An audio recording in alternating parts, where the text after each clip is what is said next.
Hello friends, स्वागत है आपके अपने चैनल स्टैंड बीपीएससी में। आज आ गए हैं फिर से हिंदी, मैथ और इंग्लिश का सेशन लेकर, जो बिहार सिविल कोड के लिए बहुत ही इम्पोर्टेंट है। और इसमें वही क्वेश्चन मिलेंगे जो इम्पोर्टेंट है, जो बिल्कुल मॉडल सेट की तरह होगा। और इसमें से कुछ ऐसे प्रश्न हैं जो प्रीवियस ईयर के हैं। ओके, तो बहुत इम्पोर्टेंट है और अच्छा से आप प्रैक्टिस कीजिएगा। और सभी लोग जुड़िए। और जो लाइव सेशन है आप लोग शेयर नहीं करते हैं, आप लोग शेयर कर दीजिए अपने दोस्तों के पास, ताकि उन लोगों के पास भी पहुंच जाए। और ज़्यादा से ज़्यादा आप लोग जुड़ेंगे तो हमें भी अच्छा लगेगा। चलिए, पहला क्वेश्चन क्या है।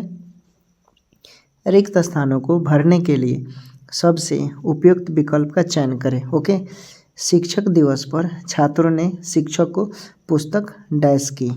शिक्षक दिवस पर छात्रों ने शिक्षक को पुस्तक डैश की। ऑप्शन है हस्तगत, भेंट, प्रदान, दान। इसमें से क्या राइट आंसर होगा। चलिए, तो इसमें से इसका राइट आंसर हो जाएगा भेंट। ओके, देखिए, शिक्षक दिवस पर छात्रों ने शिक्षक को पुस्तक क्या की, भेंट की। ओके, तो राइट आंसर सी हो जाएगा। ओके दोस्तों, अगला क्वेश्चन देखिए। अगला क्वेश्चन क्या है। अगला क्वेश्चन रहा आपके सामने, बोल रहा है कृपण का विलोम शब्द होगा। कृपण का विलोम शब्द होगा। ऑप्शन है कर्मठ, सरल, कठोर, दाता। इसमें से क्या राइट आंसर होगा। तो देखिए, कृपण का जो विलोम शब्द होगा, चलिए आप लोग कमेंट कीजिए, जानते हैं तो देखिए, कृपण का विलोम शब्द क्या होता है, दाता। ओके, राइट आंसर डी हो जाएगा दोस्तों। ओके, अगला क्वेश्चन देखिए। दिए गए शब्द के समानार्थी शब्द का चयन करें। दिए गए शब्द के समानार्थी शब्द का चयन करें। क्या है, बाण। ओके, बाण दिया है, बाण। तो बाण के जैसा इसमें से कौन सा ऑप्शन है जिसके समान भाव उत्पन्न करता है, जिसके सापेक्ष। ओके, तो ऑप्शन है नाराज, दहन, तन्य, अगम। ओके, इसमें से क्या राइट आंसर होगा। तो देखिए, बाण का समानार्थी शब्द आपको पता होगा क्या क्या होता है, लिख देते हैं। तीर होता है। ओके, सरसायक होता है। सर सायक में क्या होता है, वाण। ओके, और भी बोलते हैं इसको, नाराज भी बोलते हैं। ओके, तो राइट आंसर देखिए ए दिया हुआ है। ओके, राइट आंसर ए हो जाएगा। जिन लोगों ने कमेंट किया है उनका बिल्कुल ही सही है दोस्तों। ओके, अगला क्वेश्चन देखिए। पंकज किसका पर्यायवाची है। पंकज किसका पर्यायवाची है। तो बहुत ईजी है दोस्तों, इसका आंसर बता देते हैं हम भी। ओके, राइट आंसर कमल हो जाएगा सी। जिन लोगों ने सी कमेंट किया है उनका बिल्कुल ही सही है दोस्तों। अगला क्वेश्चन देखिए। सही वर्तने वाले शब्द का चयन करना है कि इसमें कौन सा सही लिखा हुआ है। ओके, अस्थायी तो लिखा है, लेकिन आपको पहचानना है कि इसमें कौन सा सही है। ओके, तो देखिए डी नंबर में आप देखेंगे अस्थायित्व, डी नंबर में, तो राइट आंसर क्या हो जाएगा, डी। ओके दोस्तों, राइट आंसर डी हो जाएगा। जिन लोगों ने डी कमेंट किया है उनका बिल्कुल सही है। अगला क्वेश्चन देखिए। खून का घूंट पीना मुहावरे का सही अर्थ है। खून का घूंट पीना मुहावरे का सही अर्थ है। ऑप्शन है अत्यंत क्रोधित होना, भयभीत होना, घृणा करना, या गुस्सा पचा जाना। ओके, इसमें से क्या राइट आंसर होगा, चलिए कमेंट कीजिए। यानी खून का घूंटा पीना मुहावरे का क्या अर्थ होता है। तो देखिए, सही अगर बात करें खून का घूंटा पीना, तो गुस्सा को पचा जाना। खून, कोई कोई बोलता है ना भोजपुरी में कि जा खून घोट के ही रह गए। ओके, यानी मतलब गुस्सा को दबा गया। ओके, तो राइट आंसर डी हो जाएगा। ओके दोस्तों, डी राइट आंसर होगा। जिन लोगों ने डी कमेंट किया है उनका बिल्कुल ही सही है। अगला क्वेश्चन देखिए। दिए गए वाक्य में रेखांकित अंश को प्रतिस्थापित करने के लिए सबसे उपयुक्त विकल्प का चयन करें। दिए गए वाक्य में रेखांकित अंश को प्रतिस्थापित करने के लिए सबसे उपयुक्त विकल्प का चयन करें। ओके, ऑप्शन है मोहन के गए पर वह उठ बैठा। मोहन के गए, तो ये देखिए यहाँ पर आपको रेखांकित शब्द के बदले आपको देखना है, डिस्प्लेस भी करेंगे तो उपयुक्त हो जाएगा। ओके, तो आपको बताना है। देखिए, दिए गए वाक्य में गाय पर जो है वो जाने पर, गए पर जो होगा वहाँ पर गए नहीं होगा, जाने पर होना चाहिए। ओके, तो राइट आंसर यहाँ पर सी हो जाएगा। ओके, सी राइट आंसर होगा। जिन लोगों ने सी कमेंट किया है उनका बिल्कुल सही है। अगला क्वेश्चन देखिए। अगला क्वेश्चन है आपके सामने कि दिए गए वाक्यांश के लिए एक शब्द दीजिए। क्या देना है, आप अपने पास रखी हुई दूसरी की वस्तु। अपने पास रखी हुई दूसरी की वस्तु क्या। ऑप्शन है धरनी, धनज्ञ, धरोहर, धराऊ। इसमें से क्या राइट आंसर होगा। तो देखिए, आप ऑप्शन को ध्यान से देखेंगे तो पता चल गया होगा कि अपने पास रखी हुई दूसरे की वस्तु जो होती है वो धरोहर होती है, धरोहर। ओके, तो राइट आंसर बी हो जाएगा दोस्तों। Okay, B right answer. जिन लोगों ने बी कमेंट किया है उनका बिल्कुल ही सही है। अगला क्वेश्चन देखिए, दिए गए शब्द का विलोम शब्द चुने। जातीय है, जातीय का विलोम क्या होगा? ऑप्शन है सजातीय, विजातीय, अजातीय, प्रजातीय। ओके, तो जातीय का विलोम क्या होगा? 9 का बताइए क्या राइट आंसर होगा? तो देखिए जातीय का विलोम विजातीय हो जाएगा। देखिए सी नंबर में दिया हुआ है, तो राइट आंसर सी हो जाएगा दोस्तों। ओके, अगला क्वेश्चन देखिए, अगला क्वेश्चन है कि धन से संबंध रखने वाला वाक्यांश के लिए एक शब्द होगा। धन से संबंध रखने वाला वाक्यांश के लिए एक शब्द होगा, क्या होगा? तो ऑप्शन है संपत्ति शास्त्र, आर्थिक, भौतिक, अर्थशास्त्र। ओके, तो इसमें से क्या राइट आंसर होगा दोस्तों? तो देखिए धन से संबंध रखने वाले के लिए एक शब्द आर्थिक जो होगा उस राइट आंसर हो जाएगा, सी राइट आंसर होगा। ओके दोस्तों, सी राइट आंसर होगा। अगला क्वेश्चन देखते हैं। अगला क्वेश्चन है आपके सामने, थोड़ा सा इसको और छोटा कर देते हैं। हाँ देखिए, आप लोग अच्छा कमेंट कर रहे हैं और इसी जोश के साथ आप लोग को पढ़ना है। ओके, कंपटीशन की भावना से पढ़ाई कीजिए, सफलता जरूर मिलेगा। ओके, कोई भी एग्ज़ाम होता है, हम मानते हैं, आप भी मानते हैं, इस चीज़ को स्वीकार कीजिए, सच्चाई है, जीवन की वास्तविकता है। आप एक बार में कोई भी एग्ज़ाम नहीं पास कर सकते हैं। रेयर केस में होगा कि आप खूब अच्छे हैं, अच्छा प्रैक्टिस किए हैं, अच्छा मेहनत किए हैं तो निकल जाता है, लेकिन एक बार में मुश्किल होता है।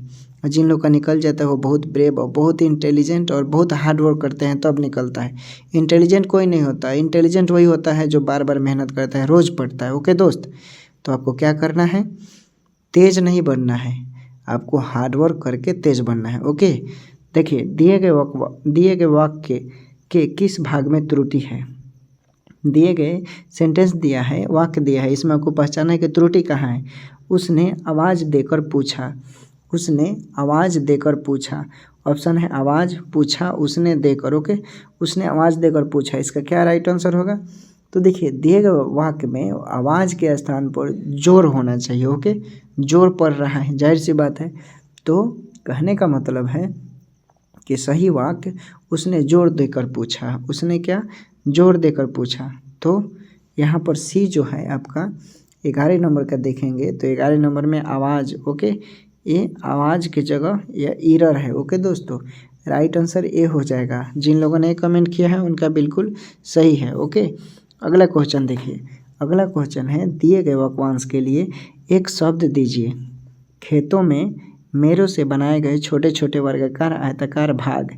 ऑप्शन है क्यारी, परनाला, नहर, नीली। ओके, इसमें आपको बताना है कि राइट आंसर क्या होगा। ओके, तो खेतों में मेरों से बनाए गए छोटे छोटे वर्गाकार या आयताकार भाग क्या कहलाते हैं? चलिए कमेंट कीजिए, तो आपको पता होगा कि ऐसे इसको हम लोग क्या बोलते हैं? क्यारी बोलते हैं। अक्सर अगर मान लीजिए जो लोग बिहार से होंगे या जिनके पास खेत होगा या चाहे वो भारत के किसी भी राज्य से होंगे, अगर आपके पास खेत होगा तभी गेहूं का खेती हुआ होगा, तो गेहूं अगर निकल गए होंगे पौधे के रूप में, तो निकलने से पहले आपको अगर एक खेत हो गया, देखिए हम बताते हैं, मान लीजिए गेहूं का खेत है तो हम लोग क्यारी बनाते हैं ऐसे पटाने के लिए पानी। ओके, कि सभी भागों में पहुंच जाए, इसी ऐसा ही होता है। ओके, तो इसी को हम लोग क्यारी बोलते हैं। ओके दोस्तों, अगला क्वेश्चन देखिए। अगला क्वेश्चन है कि सही वर्तनी वाले शब्द का चयन करें। सही वर्तनी वाले शब्द का चयन करें। ऑप्शन है शूर्पणखा।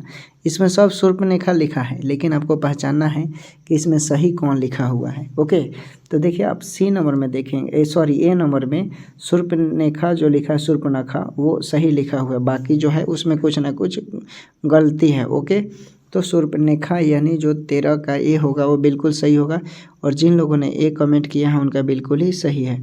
अगला क्वेश्चन देखिए, पसीना पसीना होना मुहावरे का क्या अर्थ होता है? ऑप्शन है भयभीत होना, शर्मिंदा होना, प्यासा होना, क्रोधित होना। पसीना पसीना होना मुहावरे का क्या अर्थ होता है, चलिए बताइए। तो देखिए पसीना पसीना होना मुहावरे का मतलब होता है शर्मिंदगी महसूस करना। ओके दोस्तों, राइट आंसर सी हो जाएगा। जिन लोगों ने सी कमेंट किया है उनका बिल्कुल ही सही है दोस्तों। अगला क्वेश्चन देखिए। अगला क्वेश्चन रहा आपके डिस्प्ले पर कि जिसके 10 आनन हैं उसके लिए आप क्या शब्द चुनेंगे, क्या चुनेंगे आप, क्या चुनना पसंद करेंगे? ऑप्शन में से कवि दिनकर दासानन, राम कबीर कबीर। ओके, तो जिसके 10 आनन है उसे हम दासानन बोलते हैं ना, रावण को बोलते हैं। तो राइट आंसर सी हो जाएगा दोस्तों। ओके, अगला क्वेश्चन देखिए। अगला क्वेश्चन है कि उस विकल्प का चयन कीजिए जो नीचे दिए गए मुहावरे का अर्थ व्यक्त करता है। उस विकल्प का चयन कीजिए जो नीचे दिए गए मुहावरे का अर्थ व्यक्त करता है। आपे में आना। आपे में आना का क्या मुहावरे का अर्थ होगा? ऑप्शन है होश में आना, बेहोश हो जाना, काबू में न रहना, बहुत गुस्सा आना। ओके, तो होश में आना और बेहोश हो जाना, इसमें से क्या राइट आंसर होगा? तो देखिए, आपे में आना मुहावरे का मतलब ही होता है कि आप होश में आ गए। ओके, देखते हैं कोई कोई इंसान गर्म हो जाता है, आपे में आ जाता है, यानी होश में आना। ओके, तो इसका राइट आंसर क्या होगा दोस्तों? इसका राइट आंसर आपका होश में आना, ए राइट आंसर हो जाएगा। 21 का क्या होगा? ए। जिन लोगों ने ए कमेंट किया है उसे उनके सही है। ओके, अगला क्वेश्चन देखिए। अगला क्वेश्चन है दिए गए शब्द के विलोम शब्द का चयन करें। दिए गए शब्द के विलोम शब्द का चयन करें। आसक्त है, क्या है? आसक्त। ऑप्शन है विरक्त, अनासक्त, विस्तृत, सशक्त। ओके, सख्त। इसमें सबको बताना है कि क्या राइट आंसर होगा। ओके, तो देखिए आप इसमें से देखेंगे तो आसक्त का विलोम अनासक्त हो जाएगा। ओके दोस्तों, राइट आंसर सी हो जाएगा। ओके, जिन लोगों ने सी कमेंट किया है उनका बिल्कुल ही सही है। ओके, ऐसे ही मेहनत करते लगे, बहुत अच्छा जवाब दे रहे हैं आप लोग। दिए गए शब्द के समानार्थी का चयन करें। और एक क्लास आपको पता है कि रोज़ शाम को 5 बजे चलता है। ओके, जो लोग नए होंगे उनको पता चलना चाहिए और आप तो अपने दोस्तों को बताएंगे। ओके, और इसका अगर ये PDF चाहिए तो PDF कहाँ से लेंगे आप? टेलीग्राम से। ओके, टेलीग्राम से मिलेगा आपको। कोई अगला क्वेश्चन देखिए। दिए गए शब्द के समानार्थी का चयन करना। कोयल जैसा, इसमें कौन सा ऐसा ऑप्शन है जो कोयल का भाव उत्पन्न करता है? कोयल जैसा उसका मतलब होगा। ओके, ऑप्शन है मुरारी, वसंत दूत, समान, अनंग। इसमें से क्या राइट आंसर होगा? तो इसमें से राइट आंसर वसंत दूत होता है। ओके दोस्तों, सी राइट आंसर हो जाएगा। क्या हो जाएगा? सी। आपको पता है कि कोयल को हम लोग क्या बोलते हैं? पीक भी बोलते हैं। पीक मीन्स क्या होता है? कोयल होता है, समझ गए? कोकिल भी बोलते हैं, काकपाली भी होते हैं, काकपाली भी बोलते हैं। ओके दोस्तों, कोयल को क्या बोलते हैं? काकपाली। श्यामा भी बोलते हैं, आप श्यामा भी लिख सकते हैं, श्यामा भी बोलते हैं। ओके दोस्तों, और एक और नाम है इसका, सारंग बोलते हैं। क्या बोलते हैं? सारंग। सारंग मीन्स कोयल होता है। ओके, समझ गए? अगला क्वेश्चन देखिए। अगला क्वेश्चन है आपके सामने कि दिए गए शब्द के विलोम शब्द का चयन करना है। दिए गए शब्द के विलोम शब्द का चयन करना है। स्व अल्पायु, स्व अल्पायु। ऑप्शन है अवस्था, दीर्घ, चिरायु, अल्पायु। इसमें से क्या राइट आंसर होगा? चलिए बताइए। देखिए, स्व अल्पायु का मतलब होता है विलोम चिरायु। ओके, तो राइट आंसर बी हो जाएगा। ओके दोस्तों, बी राइट आंसर हो जाएगा। अगला क्वेश्चन देखिए। अगला क्वेश्चन है निम्नलिखित में से अशुद्ध वर्तनी वाले शब्द का पहचान कीजिए। निम्नलिखित में से अशुद्ध वर्तनी वाले शब्द का पहचान कीजिए। ऑप्शन है ज्योतिषी, ताजुब, डारधीची, दशहरा। यानी अशुद्ध वर्तनी वाले कौन है इसमें से? चलिए बताइए। तो देखिए, अशुद्ध वर्तनी वाले शब्द की बात करें तो डारधीची है, और शुद्ध शब्द जो होना चाहिए हमारा दरदीची होना चाहिए, फिर या फिर दधीची। ओके, लेकिन यहाँ पर देखिए क्या दिया है, यानी 25 का राइट आंसर आपका बी हो जाएगा। ओके दोस्तों, जिन लोगों ने बी कमेंट किया है उनका बिल्कुल ही सही है। अगला क्वेश्चन देखिए। निम्नलिखित में से शुद्ध वर्तनी वाले शब्द को पहचानना है। निम्नलिखित में से शुद्ध वर्तनी वाले शब्द को पहचानना है। ऑप्शन है कारीगर, औषधि, विकारी, सच। इसमें से क्या राइट आंसर होगा? चलिए बताइए। तो देखिए, इसमें से आप सभी ऑप्शन को ध्यान से देखेंगे तो इसका राइट आंसर क्या हो जाएगा? कारीगर जो लिखा है ए नंबर में बिल्कुल सही है। जिन लोगों ने कमेंट किया है उनका बिल्कुल सही है। अगला क्वेश्चन देखिए। ठीक परिणाम देने वाला वाक्यांश के लिए उपयुक्त शब्द होगा। ठीक परिणाम देने वाले वाक्यांश के लिए उपयुक्त शब्द क्या होगा? ऑप्शन है सुखांत, फलदायी, सुखदायी, फलक। ओके, तो इसमें से क्या राइट आंसर होगा 27 में से? तो देखिए 27 का राइट आंसर हो जाएगा ठीक परिणाम देने वाले के लिए फलदायी बोलते हैं। ओके, सी राइट आंसर हो जाएगा। जिन लोगों ने सी कमेंट किया है उनका बिल्कुल ही सही है। ओके दोस्तों, अगला क्वेश्चन देखिए। दिए गए वाक्यांश के लिए एक शब्द दीजिए, बिना वेतन के काम करने वालों को क्या बोलते हैं? बिना वेतन का जो काम करता है उनको हम क्या बोलते हैं? तो देखिए, जो बिना वेतन के काम करते हैं उन्हें अवैतनिक बोलते हैं। राइट आंसर बी हो जाएगा दोस्तों। ओके, बी राइट आंसर हो जाएगा। अगला क्वेश्चन है, नलिन किसका पर्यायवाची है? नलिन किसका पर्यायवाची है दोस्तों? तो देखिए, नलिन जो है वो कमल का पर्यायवाची है। ओके, राइट आंसर सी हो जाएगा। ओके दोस्तों, अगला क्वेश्चन देखिए। अगला क्वेश्चन है आपके सामने कि कांटों पर लौटना इस मुहावरे का उचित अर्थ किस विकल्प में है? ऑप्शन है संकट में डालना, बाधा दूर हो जाना, बेचैन होना और अड़चनें पैदा करना। ओके, इसमें से क्या राइट आंसर होगा? कांटों पर लौटने का मतलब क्या होता है? कांटों पर लौटने का मतलब होता है बेचैन होना। ओके, राइट आंसर सी हो जाएगा। जिन लोगों ने सी कमेंट किया है उनका बिल्कुल ही सही है। ओके दोस्तों, अगला क्वेश्चन देखिए। ये देखिए प्रीवियस ईयर का क्वेश्चन है, सरोज का संधि विच्छेद क्या होगा? सरोज का संधि विच्छेद क्या होगा? तो चलिए आप लोग कमेंट कीजिए, जानते हैं तो। ऑप्शन में ही आंसर है। ओके, तो देखिए डी नंबर में आप देखेंगे सरह प्लस ज सरोज होगा। ओके, तो राइट आंसर डी हो जाएगा। ओके, जिन लोगों ने डी कमेंट किया है उनका बिल्कुल ही सही है। अगला क्वेश्चन देखिए, अन्वेषण का सही संधि विच्छेद क्या होगा? अन्वेषण का सही संधि विच्छेद क्या होगा? चलिए कमेंट कीजिए लोग, इसका क्या राइट आंसर होगा। तो देखिए आप ऑप्शन को ध्यान से देखेंगे तो सी नंबर में देखिए अनु प्लस एसन जो होता है, राइट आंसर सी हो जाएगा। ओके, अन्वेषण का सही संधि विच्छेद, क्योंकि मैंने पढ़ा रखा है संधि, तो आप वहाँ से पढ़ लेंगे, आपको समझ में आ जाएगा। ओके दोस्तों, अगला क्वेश्चन देखिए। अगला क्वेश्चन है, हिंदी भाषा का जन्म हुआ है। हिंदी भाषा का जन्म हुआ है कहाँ से? लौकिक संस्कृत से, पाली प्राकृतिक से, मगधी अपभ्रंश से और वैदिक संस्कृति से। क्या राइट आंसर होगा इसका? तो इसका राइट आंसर हो जाएगा पाली प्रकृति से जो है हिंदी भाषा का जन्म हुआ है। कहाँ से? पाली प्रकृति से। ओके दोस्तों, तो राइट आंसर क्या हो जाएगा? बी। जिन लोगों ने बी कमेंट किया है उनका बिल्कुल ही सही है। ओके दोस्तों, अगला क्वेश्चन देखिए। अगला क्वेश्चन है, निम्नलिखित में से यौगिक शब्द कौन है? निम्नलिखित में से यौगिक शब्द कौन है? ऑप्शन है लंबोदर, पाठशाला, पुत्र, गाय। ओके, तो इसमें से क्या राइट आंसर होगा? चलिए बताइए, कमेंट कीजिए, बताइए आप लोग। तो देखिए यौगिक शब्द जो है पुत्र, पुत्र क्या है? यौगिक शब्द है। ओके, राइट आंसर क्या होगा? बी होगा। ओके दोस्तों, अगला क्वेश्चन देखिए। अगला क्वेश्चन है, निम्नलिखित में से यौगिक शब्द कौन है? निम्नलिखित में से यौगिक शब्द कौन है? ऑप्शन है काम, पंकज, राजपुत्र, कमल। इसमें से क्या राइट आंसर होगा? 35 का क्या होगा? 35 का चलिए बताइए, कमेंट कीजिए। तो इसका राइट आंसर हो जाएगा दोस्तों राजपुत्र। ओके, यौगिक बी जो है राजपुत्र क्या है? यौगिक शब्द है। ओके दोस्तों,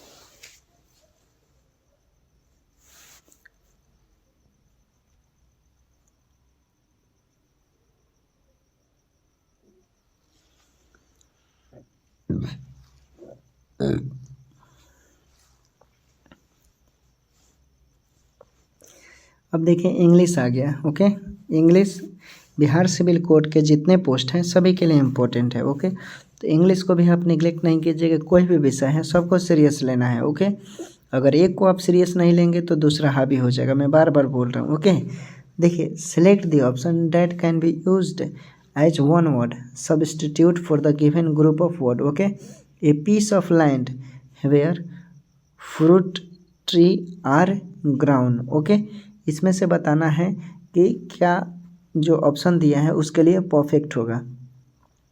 तो देखिए आपको ऐसा शब्द चुनना है जो एक फलों का बाग हो। ओके, फलों का बाग, तो आपको पता होना चाहिए कि इंग्लिश में फलों के बागों को हम क्या कहते हैं, यानी ऑर्किड कहते हैं। ओके, तो राइट आंसर डी हो जाएगा। ओके, जिन लोगों ने डी कमेंट किया है उनका बिल्कुल ही सही है। ओके दोस्तों, अगला क्वेश्चन देखिए। Select the incorrectly spelled word, आपको क्या बताना है? सही शब्द वाला बताना है। ओके, तो देखिए इरेटिक, इरेटिक जो है ये क्या है? सही शब्द इसका क्या होगा? ये इसमें गलत शब्द जो है इरेटिक लिखा हुआ है डी, लेकिन क्योंकि इसका स्पेलिंग जो होता है ERRA TIC इरेटिक ऐसे होता है। ओके, तो राइट आंसर डी हो जाएगा। जिन लोगों ने डी कमेंट किया है उनका बिल्कुल सही है। अगला क्वेश्चन देखिए, select the option that can be used as one word substitute for the given group of word that which is lawful, that which is lawful. Okay, इसमें से आपको बताना है कि देखिए कानूनी या कानूनी अधिकार से रूप के रिलेटेड की बात हो रही है। ओके, तो आपको पता है कि लीगल जो होता है वो कानूनी होता है, यानी डी जो होगा आपका राइट आंसर हो जाएगा। ओके दोस्तों, और जिन लोगों ने डी कमेंट किया है उनका बिल्कुल ही सही है। अपना स्कोर चेक करते रहना है। ओके, चाहे हम बता देंगे। ओके दोस्तों, अगला क्वेश्चन है select the most appropriate option to fill in the blank. Okay, she is on 6 month dash leave. Okay, she is on 6 month dash leave. Okay, तो क्या होगा, देखिए सी का प्रयोग जो होता है वो आपको भी पता है किसके लिए हो, स्त्रीलिंग के लिए। ओके, तो यहाँ पर मैटरनिटी लीव का प्रयोग होना उचित होगा। Okay, maternity leave. ओके, तो देखिए दिया है बी नंबर में। ओके, तो राइट आंसर बी हो जाएगा दोस्तों। Okay, select the incorrectly spelled word, select the incorrectly spelled word यानी आपको सही शब्द बताना है। ओके, तो प्रोसीजर देखिए, प्रोसीजर में जो है ये गलत लिखा हुआ है, इसमें डबल ई नहीं होता है, एगो ई होता है। ओके, तो राइट आंसर सी हो जाएगा। ओके, इसमें मिस्टेक है। ओके, समझ गए। सी जिन लोगों ने कमेंट किया था उनका बिल्कुल सही है। अगला क्वेश्चन देखिए, select the most appropriate option to fill in the blank. The Egyptians development away to prevent the dead body from dash. Okay, इसमें से क्या राइट आंसर होगा, तो देखिए कहने का मतलब है यानी कोई भी चीज़ जो धीरे धीरे नष्ट हो जाता है या सड़ना गलना शुरू हो जाता है उस सेंस में प्रयोग होना चाहिए। तो देखिए आपको पता होना चाहिए कि जो चीज़ नष्ट हो जाता है गलना शुरू हो जाता है उसे इंग्लिश में क्या बोलते हैं, तो डिके बोलते हैं। तो देखिए यहाँ पर दिया हुआ है डी नंबर में डिकेइंग, तो ये राइट आंसर हो जाएगा। ओके, और डिस्ट्रॉय की बात करें तो विनाश, नष्ट करना, हानि पहुँचाता होता है। और ड्रूप की बात करें तो नीचे झुकना। ओके, डाइंग की बात करें तो ये मरना होता है, लेकिन यहाँ पर डिके होगा। ओके, राइट आंसर डी होगा। जिन लोगों ने डी कमेंट किया उनका बिल्कुल सही है। अगला क्वेश्चन देखिए, the following sentence has been split into 4 segment, identify the segment that contains a grammatical error। इसमें आपको एरर पहचाना है कि कौन सा जो इसमें सेंटेंस होगा, वर्ड होगा वो गलत है। Okay, the man turn to him with a look of disapprove. अब आप समझ गए होंगे कहाँ गलत है भाई। ओके, ऑप्शन से जो लास्ट में मैंने पढ़ा वो आपको पकड़ में आ जाएगा कि कहाँ गलत किया है। ओके, तो देखिए ऑफ डिसअप्रूव जहाँ पर लिखा है ये क्या है, नाउन है भाई। क्या है, नाउन है। डिसअप्रूवल का मतलब होता है कि किसी चीज़ से आप सहमत नहीं हैं। ओके, तो वर्ब के रूप में प्रयोग होना चाहिए ना भाई, लेकिन यहाँ पर नाउन के रूप में प्रयोग हुआ है, इसलिए क्या हो जाएगा, ये गलत हो जाएगा। ओके, डी राइट आंसर हो जाएगा। ओके दोस्तों, जिन लोगों ने डी कमेंट किया है उनका बिल्कुल ही सही है। अगला क्वेश्चन देखिए, अगला क्वेश्चन है select the most appropriate meaning of the given item. Cool as a cucumber, cool as a cucumber. आपको क्या बताना है कि शांत यानी व्यक्ति के अर्थ में, जो व्यक्ति शांत रहता हो उस सेंस में। तो राइट आंसर क्या हो जाएगा भाई, यानी कैम हो जाएगा। ओके, राइट आंसर सी होगा। और जिन लोगों ने सी कमेंट किया है उनका बिल्कुल ही सही है। ओके, अगला क्वेश्चन देखिए, select the option that can be used as a one word substitute for the given word. Okay, ये volume containing several books previously published separately. Okay, separately. तो आपको बताना है कि इसमें से क्या राइट आंसर होगा। देखिए एक ही खंड में पूर्व प्रकाशित विभिन्न पुस्तकों, यानी कुछ पुस्तक जो होती हैं विभिन्न पुस्तक होती हैं लेकिन एक ही खंड में उसका प्रकाशित हो जाता है, देखते होंगे आप, उसको हम लोग क्या बोलते हैं, ओमनीबॉल्स, ओमनीबॉल्स। ओके, तो राइट आंसर सी हो जाएगा। और जिन लोगों ने सी कमेंट किया है उनका बिल्कुल ही सही है। अगला क्वेश्चन देखिए, select the most appropriate meaning of the given item. Come to blow, come to blow यानी झगड़ा शुरू करना। ओके, क्या होता है, झगड़ा शुरू करना। ओके दोस्तों, तो राइट आंसर क्या हो जाएगा ऑप्शन के अकॉर्डिंग बताइए, यानी कहने का मतलब है get into fight physically. Okay, right answer D हो जाएगा। और जिन लोगों ने डी कमेंट किया है उनका बिल्कुल ही सही है। अगला क्वेश्चन देखिए, select the most appropriate synonym of the given word recommend. देखिए दोस्त, आप अगर एक दिन में पढ़ाई से पिछड़ जाएंगे ना, 2 दिन 3 दिन की तो खैर दूर की बात है, तो बहुत पीछा हो जाएंगे। आपको रोज़ कम से कम 3 या 4 घंटे, अगर इतना नहीं होता है तो 2 घंटे भी पढ़ना है। अगर घर में काम है तो 2 घंटे रोज़ पढ़िए, काम नहीं है तो 4 घंटे पढ़ना है बिहार सिविल कोड के लिए स्पेशल, तभी निकलेगा। और मैथ कम से कम 2 घंटे दीजिए, इस 4 घंटे में से 2 घंटे रोज़ मैथ पर देना है। ओके, तभी सफलता मिलेगा। ओके, रिकमेंडेड दिया है, रिकमेंड। ओके, क्या दिया है? रिकमेंड। तो आपको पता है रिकमेंड मीन्स क्या होता है? यानी सिफारिश के सेंस में बोलते हैं या सलाह के सेंस में। तो इसका साइनोनिम्स क्या होगा? अप्रूव होना चाहिए साइनोनिम्स। ओके, तो राइट आंसर सी हो जाएगा। अगर यहीं पर इसका एंटोनियम पूछा होता तो अपोज होता। ओके, ये एंटोनियम है इसका। ओके, लेकिन ये साइनोनिम्स पूछा इसलिए ये राइट आंसर होगा सी। ओके, अगला क्वेश्चन देखिए। अगला क्वेश्चन है select the most appropriate synonym of the given word. Okay, substitution दिया है। क्या दिया है? सब्स्टिट्यूशन, यानी इसको हम डिस्प्लेस भी बोलते हैं। क्या बोलते हैं? डिस्प्लेस, यानी प्रतिस्थापन, एक के स्थान पर दूसरा शब्द का प्रयोग करना। तो इसका सिनोनिम्स क्या हो जाएगा? एक्सचेंज दिया है सी नंबर में, तो राइट आंसर सी हो जाएगा। ओके, और जिन लोगों ने सी कमेंट किया है उनका बिल्कुल ही सही है। अगला क्वेश्चन देखिए, select the most appropriate antonym of the given item. Prudent दिया है। क्या दिया है? Prudent means humble. ओके, या दूरदर्शी के सेंस में भी बोल सकते हैं। ओके, तो यहाँ इसका एंटोनियम्स क्या होगा? वेस्टफुल, यानी जो बर्बाद होता है। Okay, wasteful. ओके, ए राइट आंसर होगा। लेकिन सिनोनिम्स की बात करें तो क्या होगा? कॉशियस या श्योर्ड। ओके, ये सिनोनिम्स की बात करता है तो कॉशियस होता है। ओके, बी होता सिनोनिम, लेकिन यहाँ एंटोनिम पूछा है इसलिए वेस्टफुल होगा। ओके दोस्तों, जिन लोगों ने कमेंट किया है उनका बिल्कुल सही है। अगला क्वेश्चन देखिए, select the most appropriate antonym of the given item. Okay, critics. क्या दिया है? क्रिटिक्स। क्रिटिसाइज दिया है, सॉरी क्रिटिसाइज। ओके, तो आपको पता है क्या क्रिटिसाइज मीन्स क्या होता है? आप किसी का शिकायत करते हैं उस सेंस में बोलते हैं क्रिटिसाइज। ओके, लेकिन यहाँ पर इसका एंटोनिम क्या होगा भाई? तो अप्रूव होगा। ओके, तो राइट आंसर डी हो जाएगा। ओके दोस्तों, जिन लोगों ने डी कमेंट किया है उनका बिल्कुल ही सही है। अगला क्वेश्चन देखिए, select the most appropriate option to fill in the blank.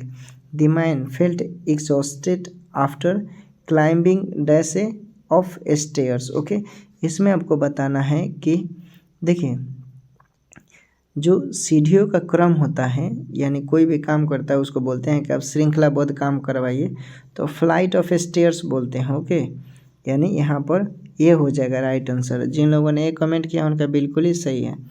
अब हम देखेंगे, क्या देखेंगे? मैथ। ओके दोस्तों, अब हम मैथ देखेंगे। ओके, देखिए पहला क्वेश्चन है, एक नाव 52 मिनट के कुल समय में धारा की विपरीत दिशा में 10 किलोमीटर और धारा की दिशा में 11 किलोमीटर की दूरी तय कर सकता है। यदि धारा की चाल 5 किलोमीटर प्रति घंटा है तो धारा की दिशा में नाव की चाल ज्ञात करें। ओके, क्या करना है आपको? नाव की चाल ज्ञात करना है। ओके, तो देखिए आप ट्रिक के सहायता से बनाएंगे। इस तरह का सवाल जब भी मिलेगा ट्रिक लगाएंगे। ओके, ट्रिक क्या होगा आपका?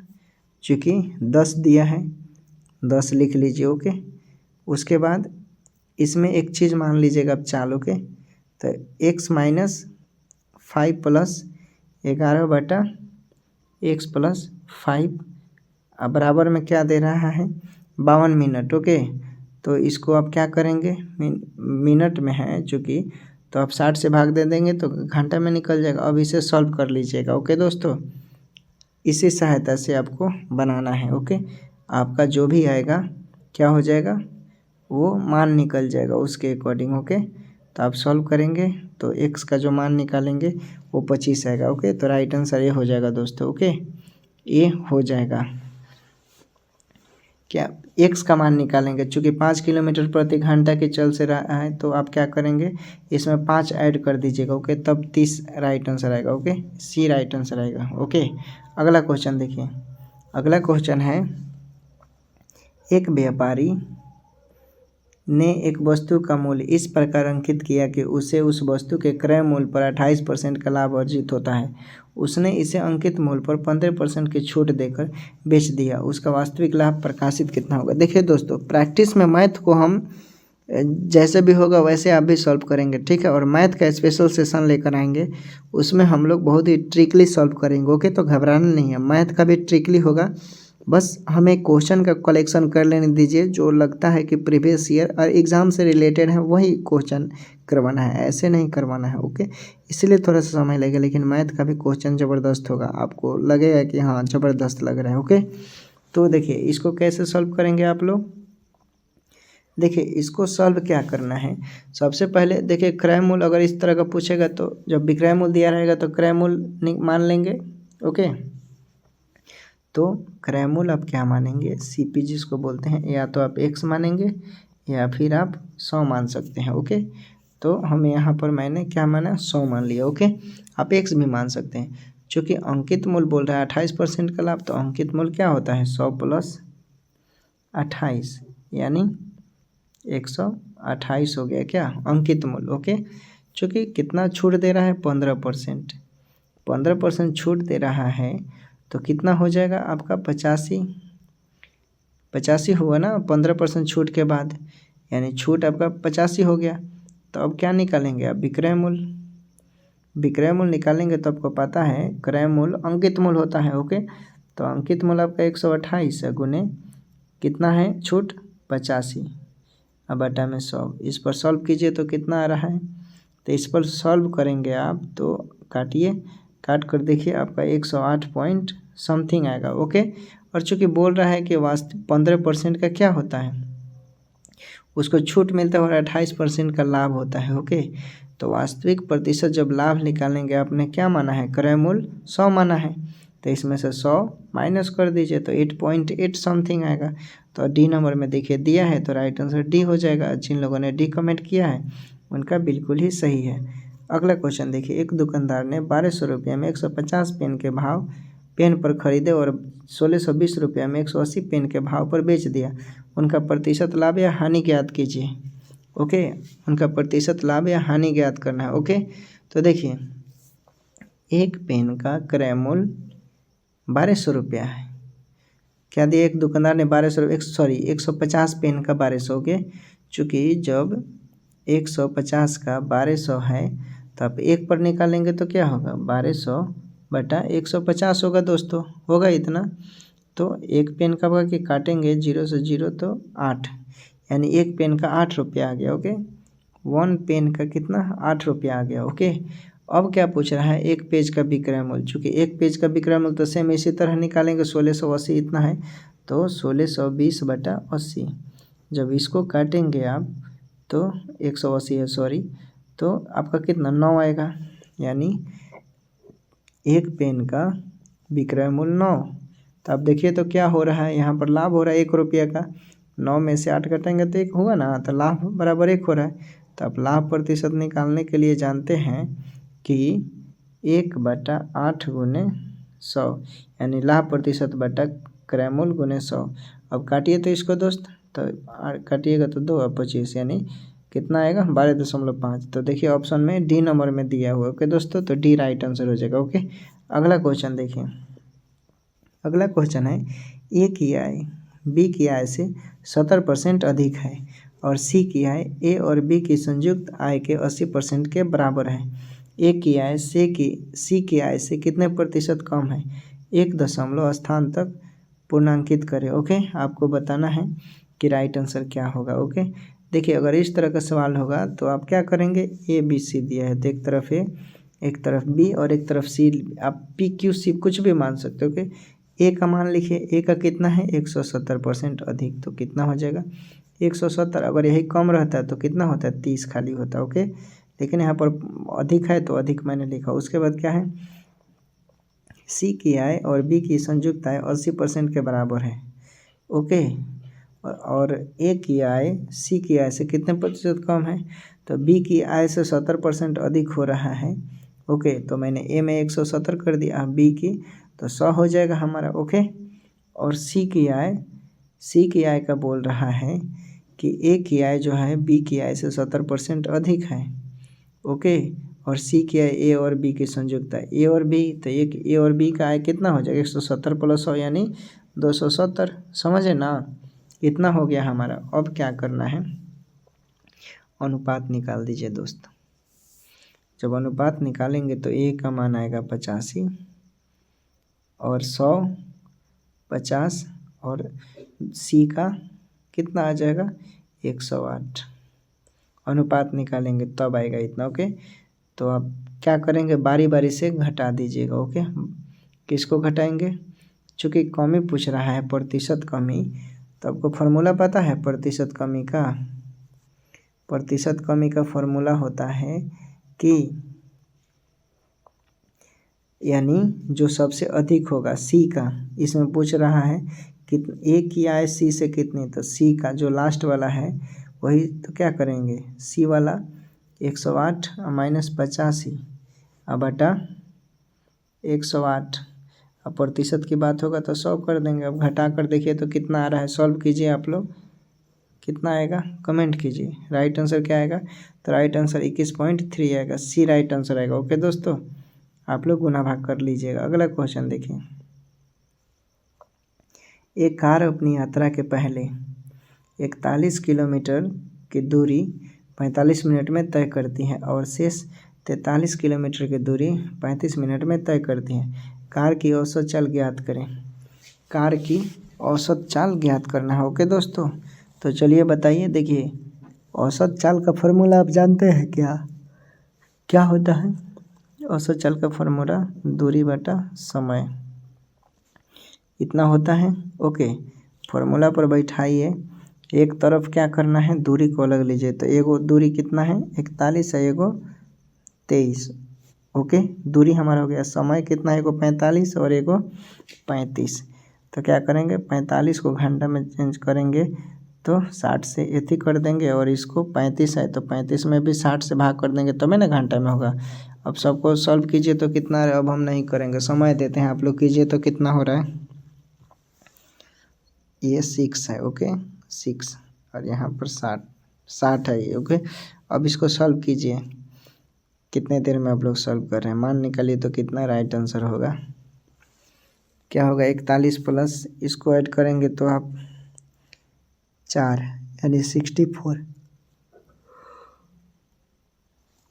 इसको सॉल्व करेंगे तो कितना होगा, एलसीएम ले लेंगे आप 60 का, तो 45 और 35 80, 80 बटा 60। जब इसको करेंगे, अब कीजिए इतना हम हिंट दे दीजिए, यानी 64 × 60 बटा 80। अब इतना नहीं कर सकते हैं तो क्या करेंगे अब बताइए। चलिए अब सॉल्व कीजिए आप लोग, 0 से 0 8 8 64 यानी 48, कितना है 48। ओके, ये किस में आया, किलोमीटर पर घंटा, चूँकि हमारा मीटर पर सेकंड में निकालना है, दिया है ऑप्शन में, तो 48 × 5 बटा 18 से गुना कर दीजिए। 18 दूना 36, 3 छक 18, 3 1 3, 3 छक 18, 16 पंजे 80 यानी 80 बटा 6। ओके, तो कितना आएगा, सॉरी 40 आएगा, मैंने गुना गलती कर दिया, 40 बटा 3 आएगा। ओके, मीटर पर सेकेंड, तो 13 सही, 3 बटा 1, 1 बटा 3 सही हो जाएगा, डी राइट आंसर होगा। ओके, आप गुना भाग कर लीजिएगा अच्छा से, थोड़ा बहुत इधर उधर होता है लेकिन आपसे नहीं करना, एग्जाम में इधर उधर होगा तो गलत हो जाएगा 1 नंबर। ओके, उसके बाद क्या है, एक दुकानदार एक वस्तु को उसके सूची मूल्य पर 1600 की छूट देकर 1648 रुपये में बेचता है। यदि उसने कोई छूट नहीं दी होती तो उसे 30% का लाभ होता। वस्तु का क्रय मूल्य ज्ञात कीजिए। बहुत सिंपल है, आप बना सकते हैं, बना देते हैं। चलिए देखिए, जब क्रय मूल्य की बात करेगा सीपी निकालने के लिए तो विक्रय मूल्य को लेते हैं 1638, जितना छूट दिया है। ओके, अगर 2 को छूट दिया होगा तो दोनों को 2 बार निकालेंगे, एगो दिया होगा तो एगो लेकर चलेंगे। ओके, तो एगो का दिया है कितना 16% छूट, तो गुने 100 बटा 100 में से 16 घटाएंगे तो 84 आएगा। इसको एक बार सॉल्व कर लीजिएगा। ओके, और एक बार किसको, इसको सॉल्व करेंगे तो कितना आएगा देखिए, तो सॉल्व कर यहाँ पर सॉल्व कीजिए। अंकित मूल निकाल रहे हैं, सॉरी यहाँ पर क्रय मूल नहीं, यहाँ पर अंकित मूल हम ज्ञात कर रहे हैं, यहाँ पर लिख लीजिएगा। ओके, अंकित मूल। अब इसे सॉल्व करेंगे तो आपका मान आ जाएगा 1950। ओके, अब हमारा क्या आ गया, अंकित मूल 1950 रुपये आ गया। चूँकि हमको क्या ज्ञात करना है, क्रय मूल यानी CP निकालना है, तो अंकित मूल पर लेकर चलेंगे तो 1950 गुने 100, 30% का लाभ होना चाहिए, तो 130 हो गया। समझ गए, 30% लाभ तो 100 + 30 होगा ना जी, तो 0 से 0 कट गया। 13 के पारे में है क्या, 13 × 13, हाँ तो 13 × 13, 13 × 5 = 65, 150 यानी देखिए तो राइट आंसर 1500 होगा। डी राइट आंसर होगा। जिन लोगों ने डी कमेंट किया उनका बिल्कुल सही है। अगला क्वेश्चन देखिए, 5 संख्याएं हैं, पहली 4 संख्याओं का औसत 5वीं संख्या के 5/6 के बराबर है। यदि सभी 5 संख्याओं का औसत 26 है तो 5वीं संख्या ज्ञात कीजिए। आपको इसमें 5वीं संख्या ज्ञात करना है। चूँकि इस तरह का सवाल रहेगा तो 5वीं संख्या को क्या मानेंगे, 6 मानेंगे। चूँकि प्रश्न बोल रहा है 5वीं संख्या का औसत इतना है, पहली 4 संख्याओं का औसत 5 संख्या है। ओके, इसलिए मैंने 6x माना। चूँकि 4 संख्याओं का औसत दे रहा है 5x। ओके, प्रश्न से मैंने लिखा। ओके, कहाँ से लिखा, प्रश्न से। तो प्रश्न से पढ़ेंगे आप तो देखिए बोल रहा है पहली 4 संख्याओं का औसत यानी 4 × 5x। उसके बाद बोल रहा है कि पहली 4 संख्या का औसत 5वीं संख्या के 5/6 के बराबर है। यदि सभी 5 संख्याओं का औसत 26 है तो 5वीं संख्या मैंने 6x मान लिया, बराबर में 5 × 26 यानी 5 संख्याओं का औसत 26। अब इसे सॉल्व कीजिए, जो आएगा आपका उसमें x का मान हो जाएगा। अब 5वीं संख्या 6x माने हैं तो 6 × x का मान जितना आएगा गुना कर दीजिएगा, निकालिए मान कितना राइट आंसर आ रहा है। x का मान कितना आएगा, तो दोस्तों x का मान जानते हैं 5 आ जाएगा। ओके, x = 5 आ गया। 5वीं संख्या अपने 6x माना है तो 6 × यानी 30 हो जाएगा। ओके, अब चूँकि इसमें पूछ रहा है 5वीं संख्या ज्ञात कीजिए तो 30 ही देखिए ऑप्शन में दिया है, तो राइट आंसर C हो जाएगा।